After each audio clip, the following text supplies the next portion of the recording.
Ouvintes da nossa Trindade FM nos seus 87,9. Trindade FM, a voz de Trindade. Meus queridos, muito bom dia de novo para o nosso novo programa Papo Saudável. Hoje com a presença do professor Leonardo Isidoro e do Dr. Benigno, que ainda está um pouquinho atrasado. Meu bom dia para o Rodolfo, esquecendo aqui, meu bom dia para o Rodolfo e a todos vocês. Hoje nós vamos falar um pouquinho de coronavírus, um mal que assola o mundo, que está deixando todo mundo preocupado. E vamos, se der tempo, porque o assunto é bastante tocante, vamos, se der tempo, falar também um pouco de dengue. Mas a nossa intenção é pegar esses dois doutores que são eminências no assunto, para podermos falar, sem sombra de dúvida, do medo que nós estamos criando, desse mito, né, que é o coronavírus. E a gente vai tirar aí um pouco dessas dúvidas que nós temos.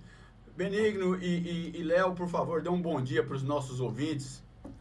Bom dia aos nossos ouvintes, bom dia Danilo, bom dia a todos aqui que estão presentes. Bom dia, meus queridos, meus acadêmicos da biomedicina, dos outros cursos, pessoal da área da saúde de Trindade, muito bom dia. Bom, Léo, eu vou começar com o Benigno. Sim. Benigno, nós estamos hoje aí vivenciando um problema que pode ser um problema mundial, né? Embora me parece que a China está fazendo uma parte bem feita lá, não sei se seria a pessoa mais habilitada para falar isso, mas nós temos aí alguma coisa que nos está pondo um pouco de medo. Você poderia falar para a gente o que é o tal do coronavírus? Bom dia, Danilo. O coronavírus, ele é um vírus que é comum em resfriado. Tá? Existem algumas variações genéticas dele que dá em alguns animais, e esses animais podem passar esses vírus para os seres humanos, gerando uma infecção um pouco mais grave. E esse novo coronavírus, que é uma variação genética desses vírus de resfriado, por ele ser novo, todos nós estamos susceptíveis, e ele pode gerar, como qualquer outra doença infecciosa respiratória, dificuldade na respiração. Daí a grande preocupação. E a outra grande preocupação é a sua capacidade de transmissibilidade, que é extremamente alta. E isso é a grande preocupação que nós temos. Léo, você como uma pessoa que labuta na nossa saúde municipal, se nós tivéssemos algum problema com relação a isso, poxa, vamos ter certeza de que não. Como é que hoje a cidade de Trindade estaria para isso? No caso dessa doença, como o Benigno falou, que a transmissibilidade é muito alta, o que nós poderíamos fazer?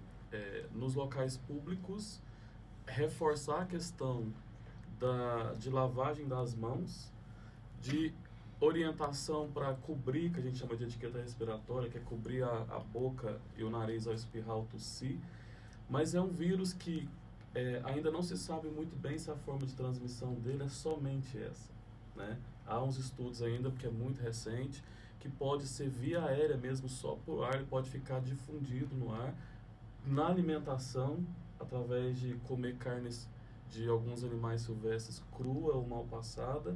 Então ainda é muito difícil de nós sabermos como que ele se comportaria aqui também no Brasil. O Ministério da Saúde está elaborando protocolos para ver que tipo de orientação, que tipo de manejo nós teríamos com esses pacientes e nós teríamos com as pessoas para proteção mesmo. Ainda é muito novo. Vocês dois falaram de transmissibilidade e tal. Nós sabemos que o Brasil é um grande importador de coisas da China. Benigno, e essas coisas que estão chegando da China, principalmente da região que hoje está acometida pelo coronavírus? Nós temos que tomar algum cuidado, tem algum medo? Como é que fica? É o seguinte, Danilo, tudo que se sabe até agora dos coronavírus anteriores, desde da febre que deu no Oriente Médio, na próprio surto que deu na China há mais ou menos 15 anos atrás, esse vírus ele sobrevive em superfície no máximo algumas horas. No entanto, é um vírus novo. Nós não sabemos, mas tudo que eles já fizeram até agora é um vírus que sobrevive por algumas horas. Considerando que uma viagem da China até aqui, o mais rápido que seria mais ou menos 30 horas, então, teoricamente, esse vírus ele não representaria nenhum problema, que ele já estaria morto. Tá? Então, hoje, a Organização Mundial de Saúde, ela afirma veementemente que qualquer produto que venha da China, nessa forma, tá, em superfície, ela não tem nenhum risco para nós. Bom, então, mas embora nós não sejamos importadores de alimentos da China, mas então nós teríamos que ter um cuidado se tivesse alguma alimentação, importação por alimentação. É um cuidado, mas assim, não se sabe ainda se ele é transmissível por algum alimento. Porque não se sabe nem a origem dele, se foi de origem animal, qual foi a origem. Mas vamos pegar aí o pior hipótese. A gente importa uma carne congelada da China e esse vírus está ali conservado.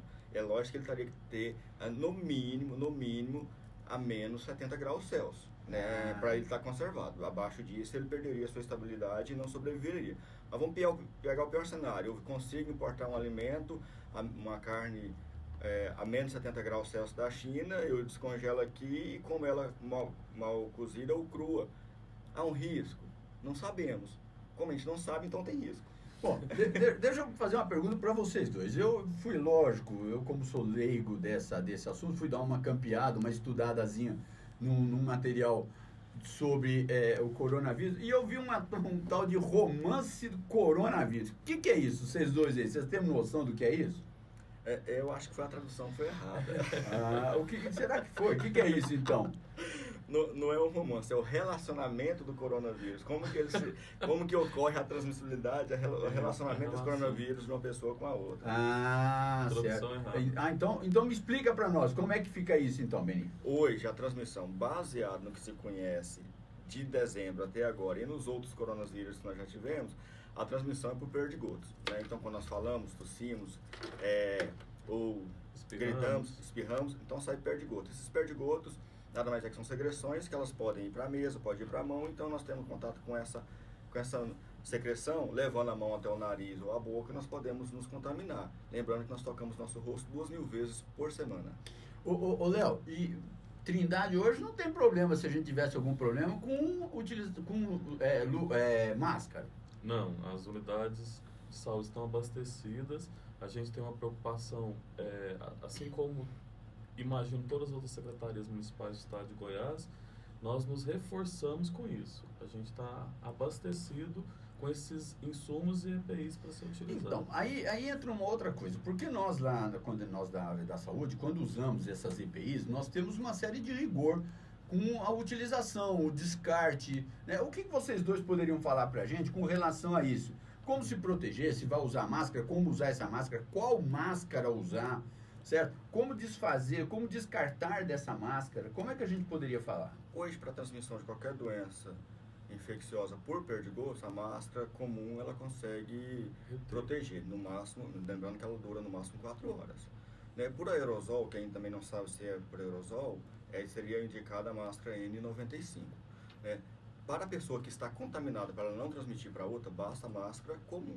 No entanto, tudo isso ela perderia o significado se eu não tiver a etiqueta de lavar as mãos, de tossir, colocar as mãos, espirrar, colocar as mãos e sempre higienizar as mãos com água e sabão e, se for possível, álcool 70. Não pode ser álcool de outra... Aquele álcool hidratado que a gente compra no supermercado não tem função. Né? Geralmente aquele lá é 40.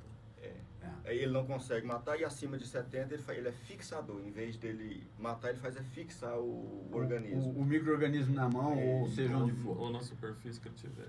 Benigno, o Benigno, Léo, né? Vamos deixar as perguntas agora abertas, tá? Para a gente não ter uma assimetria.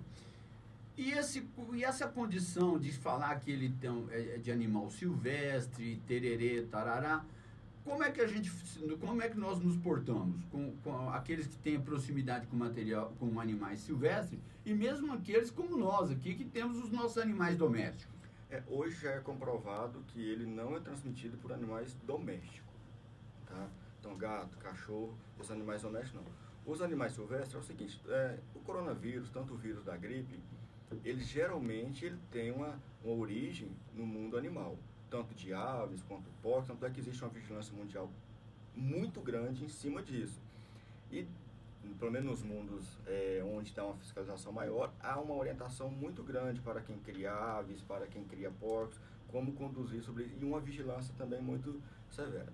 Sobre os animais silvestres, não é recomendado a gente ter um relacionamento com eles, mesmo porque nós não sabemos que tipo de doença que eles têm, e muito menos se alimentar deles, porque nós não sabemos também que tipo de doença que eles têm. Então, nós sabemos que no Brasil nós temos uma cultura, né, de nos alimentarmos desses animais. Nós não podemos, porque nós não sabemos que tipo de doença que ele tem. E qual é o grande problema? O problema é que essas doenças que estão em animais, geralmente não temos ainda imunidade contra esses organismos. Certo. E aí é onde vem um grande problema, né? Nós ficamos extremamente susceptíveis e podemos desenvolver doenças graves, como essas que surgem tanto das gripes quanto do coronavírus agora. Mas, e especificamente do coronavírus, tem alguma população ou tem algum núcleo de pessoas que tenham um risco maior ou o risco é o mesmo para todos? Então, assim, lá na China, lá em Wuhan, a província de Wuhan tem 50 milhões de habitantes. Desses 50 milhões de habitantes, hoje tem mais ou menos quase 50 mil pessoas que manifestaram clinicamente a doença. Desses, cerca mais ou menos de 13% desenvolveram a doença grave. E desses 13%, que dá mais ou menos aí uns 8 mil que desenvolveram a doença grave, cerca de quase 2 mil morreram, né? E até agora, em estudos bem preliminares, mostraram que pessoas que têm alguma condição, como diabetes ou doença do sistema respiratório inferior, ou pessoas de maior idade, ficaram mais susceptíveis a terem doenças graves. Lembrando que na China, a prevalência de obesidade, de diabetes e de hipertensão é infinitamente inferior à do Brasil. A do Brasil, né? Puxa vida. Então, por isso que nós não sabemos, né, como você perguntou, como é que se daria se esse vírus chegasse aqui e se tivéssemos casos confirmados. A gente não sabe o comportamento dele aqui no nosso país com a nossa população, que é diferente, como Benigno diz, da população chinesa. O comportamento é diferente. Benigno e Léo, né? Eu vi na televisão aí esses dias aí, o pessoal falando que aumentou em alguns lugares aí, com essa neurose e tal, o consumo de antibiótico. O antibiótico tem alguma relação com isso daí? Ou essa antibiótico terapia preventiva, haveria isso ou é uma falácia? Não, o antibiótico, por definição própria, ele é um remédio para matar bactéria. Certo. O coronavírus, como o próprio nome fala, ele é um vírus, então não mataria. No entanto, o que existe? Qualquer doença infecciosa do sistema respiratório, ela deixa a mucosa mais exposta a outros organismos, dentre elas, bactérias. Cerca de 20% da população é portadora de Streptococcus pneumoniae na região nasal. Certo. Né? Então, às vezes, pessoas desenvolvem pneumonia não pelo coronavírus, mas pela bactéria que o coronavírus deixou a mucosa mais exposta, que ele penetrou ali e gerou essa pneumonia. Aí vai dar antibiótico. Mas aí, clinicamente, ou por algum teste laboratorial, o médico vai definir se ele realmente vai precisar tomar antibiótico ou não. Ou se vai tomar antiviral. Exatamente. Que ainda não existe um específico para esse vírus. É muito importante, então, que a gente entenda que essa condição do coronavírus, então, no Brasil ainda a gente tem que tomar muito cuidado. Não temos nenhum caso confirmado, né? Parece que não. Agora, eu posso só eu queria dar uma vertentezinha aqui, nós temos um tempo ainda bom. Eu queria falar de um problema que assola o Brasil, efetivamente, certo? Que é a dengue. Esse ano, como é que a dengue está se comportando, Léo?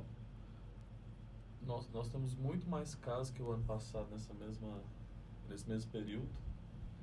E por conta da própria mídia ficar voltada só para o coronavírus, aquelas campanhas efetivas que se faz de eliminar os focos na residência, de cuidar do próprio quintal, que é a forma mais efetiva de eliminar o mosquito transmissor, a gente não tem visto isso acontecer. Parece que todo mundo voltou só para o coronavírus e esqueceu que os números aumentam cada vez mais, as notificações de casos suspeitos têm aumentado continuamente nesse período. Então, usando um termo muito chulo, né, muito da nossa época de menino, nós estamos sentando em cima do nosso rabo para falar do rabo dos outros. Exatamente. Tá. Léo, e Trindade, efetivamente Trindade? Como é que anda a dengue e as campanhas contra a dengue aqui em Trindade? Nós mapeamos continuamente os locais que têm mais foco baseado nas notificações que a gente recebe. Então, a pessoa que tem sintoma de dengue que vai à unidade de saúde, vai ser realizada uma notificação e nós vamos acompanhar essa notificação. Caso seja confirmado mesmo a doença, a gente toma todas as providências dentro da vigilância entomológica e epidemiológica, que é ir até os locais, fazer bloqueio, eliminar os focos.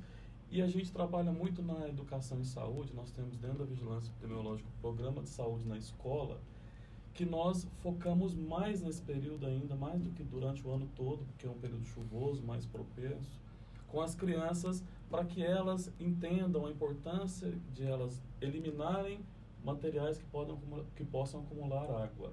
Então, um processo que é educativo primordialmente, mas também de eliminação dos focos. Em relação à quantidade de casos, em Trindade, nesse período, nós estamos indo um pouco contramão ao resto do estado, porque nós não temos um pouco menos de casos em relação ao mesmo período do ano passado. Graças a Deus. É porque é o mesmo vírus que tem circulado atualmente, é o que circulou o ano passado. Então, em relação a isso, eu vou fazer uma pergunta agora para o Benigno. Benigno, tem você como é um estudioso de dengue, tem uma história que fala que quando a gente adquire a dengue no ano seguinte a gente fica um pouco mais resistente a essa dengue. Será que isso é verdade e isso atrapalha depois no cuidado do ano seguinte da dengue? É o seguinte, a dengue ela é causada por um vírus que ele tem 4 subtipos, 4 variações. Dengue 1 ou dengue 4. Já é comprovado que uma vez você teve aquele subtipo, você está imune permanentemente contra aquele subtipo. Apesar de alguns estudos agora relatarem reinfecção, mas são casos esporádicos. E uma imunidade cruzada de 6 a 8 meses sobre o mesmo subtipo. Então, se eu peguei dengue 1, existe uma imunidade cruzada de 6 a 8 meses, onde eu não vou pegar esse dengue 1 de novo, né? Os estudos mostram isso. Então, aquela história, no mesmo ano eu tive 2 dengue, é pouco provável. Eu tive mais de 5 dengues na vida, é pouquíssimo provável. Como nós vivemos num país tropical, abençoado por Deus, cheio de micro-organismos que geram doenças dos mesmos sintomas, provavelmente tenha sido algum outro organismo que causou aquilo. A pergunta ali que quer saber se, porque diz que a Faculdade de Medicina de Buenos Aires desenvolveu um teste de detecção para o coronavírus e se tem alguma coisa parecida aqui no Brasil. Nós temos algumas universidades federais que também desenvolveram testes para diagnosticar em tempo mais rápido. Certo. Mas ainda são estudos, né? Como eu disse, os LACENS, que são os laboratórios centrais do Brasil, que são os laboratórios de saúde pública e de referência, que detêm atualmente essa tecnologia para identificação mais rápida. Então, qualquer caso suspeito que tivéssemos aqui na cidade, por exemplo, nós faríamos a coleta desse material suave, de orofaringe, mais ou menos como a gente faz para diagnosticar o H1N1, encaminharíamos para o LACEN, e o LACEN faria essa confirmação ou não da doença. Lembrando que o princípio diagnóstico é o básico, né? Hoje é por RT-PCR e por cultura. Então, isso aí desde 1942 já existe a cultura, e desde quando descobriram o DNA é mais fácil fazer isso aí. O que é difícil é você produzir os primers. O Brasil não tem tecnologia para produzir primer, não tem indústria para produzir primer. O que seria esse primer, Benny? O primer é o seguinte, para eu identificar um material genético no meu sangue que seja correspondente ao do vírus, eu tenho que ter um material genético no meu kit diagnóstico que seja parecido. Então, isso quem produz são empresas de engenharia genética. E o Brasil é um grande importador disso, ele não produz, nós não temos investimento em ciência e tecnologia para que desenvolvemos isso, então nós somos importadores disso. E os testes diagnósticos que surgem agora, todos estão sujeitos a uma avaliação, porque eu tenho que fazer uma validação do teste diagnóstico para eu ter certeza. Para a nossa região. Hoje, como que é feito o diagnóstico na China? Ele é feito clínico, epidemiológico e laboratorial. Ou seja, a pessoa está com suspeita clínica de dengue, de coronavírus. Eu colho o material e faço o diagnóstico ali, identificando o vírus. As pessoas que clinicamente entrarem em contato com aquela pessoa dentro do período de transmissibilidade, eu considero também que elas possíveis. Não, aí eu considero já como diagnóstico. Por isso que a China passou de 10 mil casos para 50 mil casos. Certo. Vamos só confirmar uma coisa aqui, vocês dois, Léo, talvez pelo acesso maior. Quais são os diagnósticos da dengue que o indivíduo em casa ele possa suspeitar ou ter uma condição maior de que está realmente com dengue? Clinicamente, né? Primeiro, sim. Quais são os diagnósticos? O que ele tem? Quais são os sintomas? Então, ele vai ter a minha fala foi errada. Quais são os sintomas? Desculpa. Ele vai ter febre, né? Ele vai ter mialgia, que é dor muscular e generalizada no corpo todo. E aí vai ter fases, né? Que vai ter aquelas manchinhas na pele, que a gente chama de exantema, vai ter prurido, vai ter dor articular. Então, vai variar muito de pessoa para pessoa e também do tipo de vírus. O Benigno pode até complementar. E aí, com essa suspeita, na questão também que a gente tem que pensar na nossa época, se bem que dengue antigamente era concentrado mais nessa época chuvosa, mas agora temos casos de dengue durante o ano inteiro, todo, né? não acontece mais, não é mais sazonal. E aí ele vai procurar a unidade de saúde, vai ser notificado com essas suspeitas clínicas e fará um exame laboratorial. Aí eu quero até desmistificar aqui, porque acreditam que o hemograma, né, que é um exame de rotina, um exame de triagem, que o hemograma é diagnóstico de dengue. Não, o hemograma serve para, no caso de dengue, para ver a questão da desidratação, porque uma das características que pode levar o paciente com dengue a óbito é a desidratação. E muitas vezes a desidratação ela é assintomática, a pessoa não percebe que está sofrendo desidratação. Isso pode levar até uma hipovolemia, ele vai ter até uma parada cardíaca por conta disso. E aí o hemograma serve para isso, para o clínico, para o médico controlar a questão da hidratação venosa que ele vai ter que fazer. E aí faz o exame sorológico para dengue e molecular também. Benigno, eu vou fazer para você uma pergunta que não quer calar na comunidade. A dengue leva a algumas interferências hepáticas, ou no fígado. E o cara que gosta de um goró que está com dengue, como é que fica a história? Ele tem mais suscetibilidade a ter algum problema hepático, né? Lembrando que a dengue, aquela coisa de dengue hemorrágica, não existe mais. A classificação da Organização Mundial de Saúde, 2009, e depois o Brasil adotou em 2014, é dengue com sinais de alerta e dengue grave. Porque as pessoas achavam que somente quando tivesse manifestação hemorrágica eu poderia procurar o serviço de saúde. Não. Sentiu dor na barriga, corre. É um dos principais sintomas de que a pessoa está indo para a gravidade. Tá? Se ela já tem o vírus, ele é Hepatopático. hepatopático, então ele tem uma tendência de causar lesão no fígado. Se eu já estou sobrecarregando o meu fígado, metabolizando o álcool, automaticamente eu tenho uma suscetibilidade maior de ter algum problema hepático.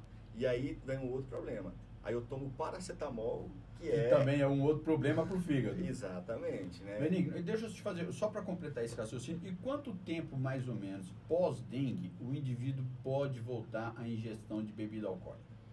O ideal era nunca, né? Mas... o ideal Considerando que ele não vai deixar. Mas assim, o vírus ele permanece no organismo no máximo por 15 dias. No entanto, nós temos relatos de pessoas que ficam clinicamente ruins, no caso do fígado, até 6 meses, 60 dias, 90 dias.